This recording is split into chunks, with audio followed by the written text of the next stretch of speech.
Welcome to Founder Files, a podcast dedicated to company founders who want to focus on growth. I'm your host, Salma, and on this podcast, we dive into different topics, including startup stories, fundraising, VC, team building, finance, marketing, tech trends, and the list goes on. Founder Files is sponsored by Cypher, the trusted financial partner helping tech-driven companies unlock their next stage of growth. If you're tired of juggling complex financials, meeting investor demands, or struggling to scale efficiently, at Cypher, we provide tailored finance solutions and easy-to-read reporting that empowers founders to make data-driven decisions, increase profitability, and prepare for exits. This is without breaking the bank or feeling lost in the numbers. Simply visit us on cypherfin.com to learn more and see how we can help you grow smarter. Today, we have a special guest joining us, Kate, CEO of Lately. Kate, thank you so much for being here today. Hey, Salma. It's nice to be here. Hi, everybody. Hello. So tell me, Kate, maybe tell me more about you first before we dive into what Lately does. Yeah, I used to be a rock and roll DJ, Salma. My last gig was broadcasting to 20 million listeners a day for SiriusXM, and I was really fascinated by the power of the spoken word, and I wrote hundreds of commercials and so interested in the power of the written word as well. And I saw these interesting parallels and started to think about like how content isn't just words on a page, it's also how words land in your mind. So kind of like the neuroscience of behavioral tenets tied to the theater of the mind and listening and reading. I took these ideas to a little company called Walmart and got them 130% ROI year over year for 3 years. Kate, I'm so glad that you told me this live because I'm discovering this live and I'm actually amazed. Well, tell me in a nutshell, what does Lately do and Thanks.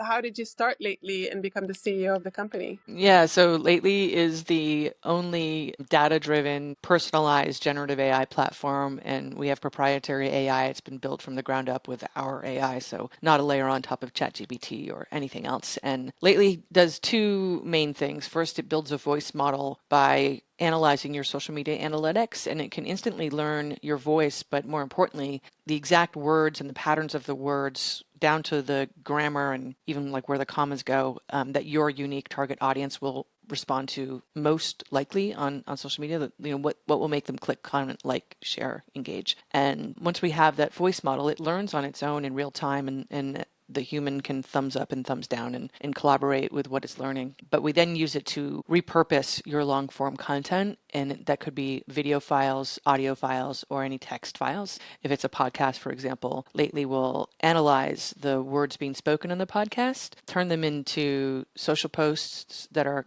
curated specifically for your target audience in your voice, and then clip up the audio as well. So you have dozens of ways not only to promote the content that you just created, but dozens of ways that it already knows will actually get you the highest engagement, by which I mean like 240% increased engagement than you already have. So does it pick up on the actual subjects being spoken? It's looking for ideas, words, keywords, phrases, tone of voice, like, is it a passive verb? Is it an active verb? Like all that kind of stuff. And it's studying for your audience, but also we've got the best practices of tens of millions of posts that we've studied over a decade that we can then bolster your content with. So how did you fall into this world? These are two completely different worlds that you just told me about. How did you fall into the startup ecosystem? When I was working on the Walmart campaign, another entrepreneur met me and was like, hey, we just need $25,000 and we can build some wireframes and automate your spreadsheets.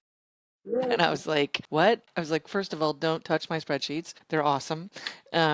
Which is obviously like how I was doing all this by hand for Walmart. And then I was like, 25 grand, that sounds crazy. I mean, I've been eating $2 chuck and ramen because I'm a starving radio personality, Okay.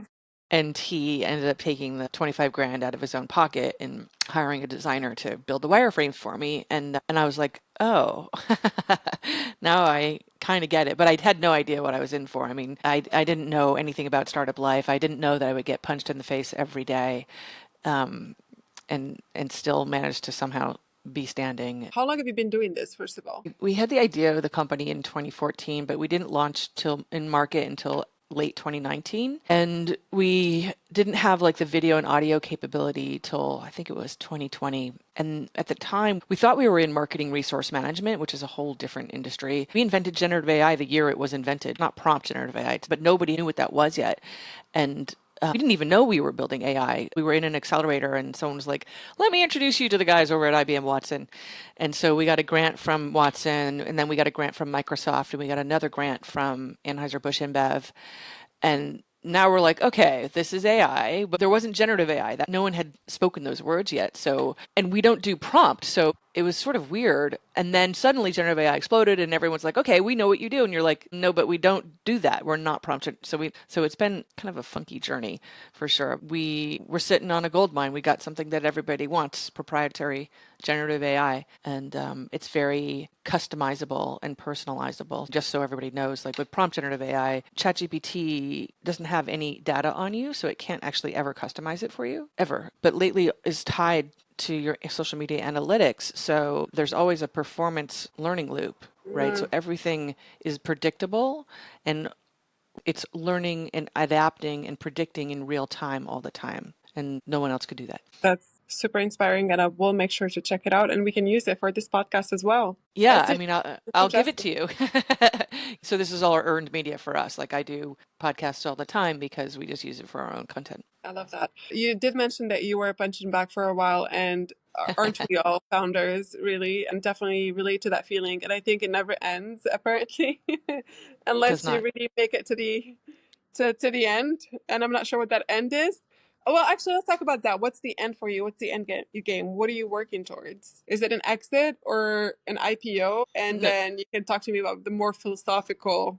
And acquisition obviously makes the most sense for us, we believe, but we would, you know, discuss that with our board members and any offers that came along, of course, and just depends at the moment, you know, what works for anybody. I can't say, but we got into an accelerator with one of the largest companies in the world in AI, and it hasn't been announced yet. The next few months, I expect them to be transformative. And I've been in a lot of accelerators before, but this particular one is a real super win for us. And I have a feeling finally it'll be what we need to light the show, you know? have you gone through the VC round at all when you were growing the company? So I've raised 6 million to date, all angel and accelerator money. So we've talked to VCs, but obviously haven't been funded by them.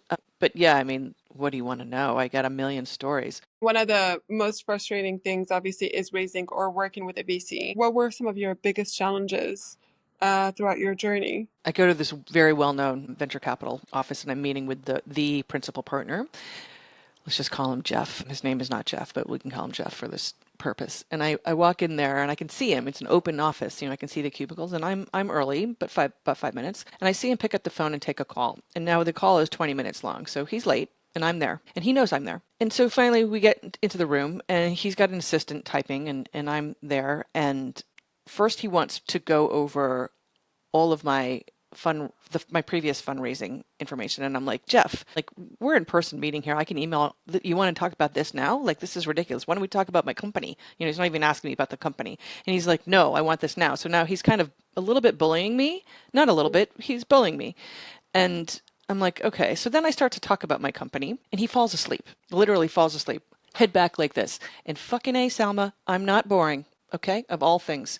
And he does that twice. And there's someone else in the room. And I'm like, are you fucking kidding me? So then he gets up and eventually, I forgot what it was, but there's some deck we've all seen that's like the typical Guy Kawasaki deck. And he's like, this is how your deck needs to be. And he gets up and he's drawing on the whiteboard and he's educating me. He's giving me some pro tips, you know, that he thinks I need for whatever. And I'm like, are you kidding me? Oh, and he's calling me Katie because his daughter's name is Katie. Yeah, right? And so finally he sits, we've all heard this one. So how can I be helpful? You know, how can we be helpful? Right? That's the big fuck you. And he puts his hand behind his head. And I don't know how I got this courage, but I leaned forward and I said, you can be helpful by never, ever doing this to another entrepreneur again. And he was like, what? And he like stuttered and he's like, no, let me make this up to you, like whatever. And I was like, you know, fuck you. And I walked out, I stormed out of the room and I fucking slammed my head into the door because it was one of those magnets and like I couldn't open it. Like, so I smashed into it. So now the intern has to get up and open the door for me. And then I'm like standing at the elevator and then they can all see me. I'm just waiting. And he did email me an apology and I deleted it with my middle finger because I was like, what the fuck? You know, that's just one story. Well, I'm actually really impressed by the fact that you did get an apology. You must have really scared him because not think that people get apologies from such characters. I've seen a few Jeffs in my life, so I know exactly what Yeah, you're talking yeah, about. yeah. I was proud of myself. There's been many other times where I didn't stand up for myself, and then you know you have that sick feeling afterwards. You're like, wait a second, what just happened? I just got walked all over, and I let them do that to me. And Yeah. one of the best things about this journey is talking about these stories, especially with other any underdogs, female founders obviously too, but giving other people the courage. This is the lesson I've learned from lately, which is not only standing up for myself, standing up for my tech, my company, my co-founders. People like to push other people around, and they really don't like it when you call them out on it. And I find it incredibly rewarding. And especially like standing up for our tech is one of the hardest ones because I don't know, I'm sure you've got this problem. We all do. Like, it's so hard to describe your own thing. I still don't realize the value of what we've built. This has been something even my own investors have been on me about for a long time. How do we communicate the power of what we built? Because it's not just like a social media marketing tool, like that's super derivative, you know, but figuring out how to stand up for this is how we're different, or, you know, all these things that we encounter all the time. And it's always evolving because like we were just talking about, the world is always evolving. There was AI, then there wasn't AI, there wasn't AI, then there was, and there, you know, then there was generative AI, and I'm like, Jesus. Pick one. Yeah, pick one. And then, you know, we're always educating about marketing in general because VCs generally don't know anything about marketing, and so it's like a double form of education. And then the through line too. Like I didn't even talk. I used to never talk about radio until a really smart advisor, a woman who worked for Forrester, actually was like, "Dude, this is your story. Why didn't you tell me this?" And I was like, "Ah, I didn't know it mattered." You know, It caught my attention right away when you said that, and I didn't know that about you. thanks. Yeah, I mean, you learn this stuff, right? And it's funny because I hired my brother. Don't judge me. He's about 14 years younger than me, and so it's been really interesting to watch him take in this whole scenario and be like, "Holy shit, this is just like it is on TV. It's like real." And I'm like, "Mm-hmm. Have you seen Silicon Valley? That's my life. It's totally true." Like and you know this. One minute you're like, "Oh my God, we did it," and the next minute you're in the toilet. That is the life of a startup or a founder. Your day can have so many emotions, from like a huge win to the biggest disappointment to someone crapping on you to someone bullying you. That's the life of a founder, really. Takes thick skin, and I think the fact that you have this story and that you came from a background that is not, you didn't come from corporate America or you had like a normal 9 to 5 job. You're reinventing yourself completely and doing a 360 and building something that's amazing and that's creating value. Thank you so much. I was also a line cook in my life. And so the three things, there's something that these three things have in common, which is the chaos. I love the chaos, right? I love it. It's a boys' club. It is a boys' club.